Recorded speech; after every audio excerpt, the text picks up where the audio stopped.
विठू, तुझ्याशी माझा रोजच संवाद होतो. आज तुला जरा विश्रांती द्यावी म्हणते. माय रुक्मिणीशी थोड्या गप्पा माराव्या म्हणते. तिचं माझं बोलणं झालं की उद्या भेटेनच तुला. मग खूप सारं बोलू. येते आता. तिथून निघाले, थेट रखुमाईपाशी आले. तिच्या पायावर डोकं ठेवलं. वेगळंच प्रसन्न वाटलं. जणू सारं शरीर शहारलं वेगळ्याच ऊर्जेनं. मग मान वर करून विठूच्या रुक्मिणीकडे पाहिलं. हळूच म्हणाले, तुझी व विठूची जोडी किती गोड दिसते. ती थोडी हसली, मग उदास नजरेनं थोड्या तुटकच आवाजात म्हणाली, जोडी? आमची जोडी? तुझा विठू एकटा राहतो गाभारी.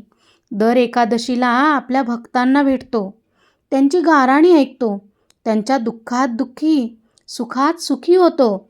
पण त्यांना भेटतो नक्की. कमरेवर हात ठेवून मीही वाट पाहते. बरं का, कमरेवर हात ठेवून मीही वाट पाहते त्या एकादशीची, विठूच्या भेटीची. मग मीही म्हणाले, मग तू का नाही जात वारकरी म्हणून विठूच्या गाभारी? ती पुन्हा किंचित हसली व म्हणाली, तुझ्या विठूला वीट सोडवत नाही. तुझ्या विठूला वीट सोडवत नाही व माझं एकटेपण मला वीट सोडू देत नाही. तिला थोडं थांबवत मीच म्हणाले, असं किती अंतर आहे आई, असं किती अंतर आहे विठू व रखुमाईच्या विठेमध्ये? ती ठामपणे म्हणाली, 28 युगांचं. मी स्तब्ध झाले. तिथून तडक उठले. विठूच्या गाभारी आले.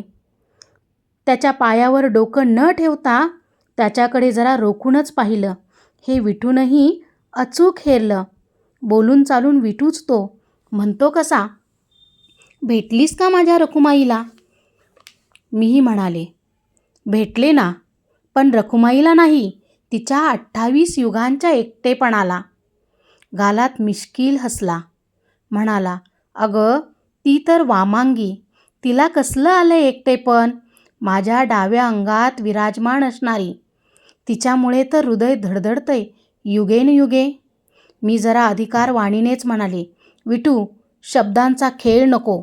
तुला सांगून ठेवते, येणारी एकादस अशी येऊ दे. आम्हा लेकरांना माय बाप विठू रखुमाईची पूजा एकत्र बांधू दे. उभयंतांना जोडीनं पाहू दे.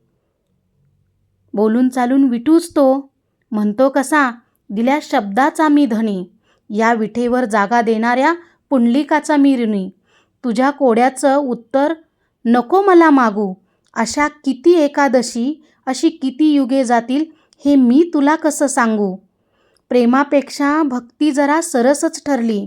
प्रेमापेक्षा भक्ती जरा सरसच ठरली.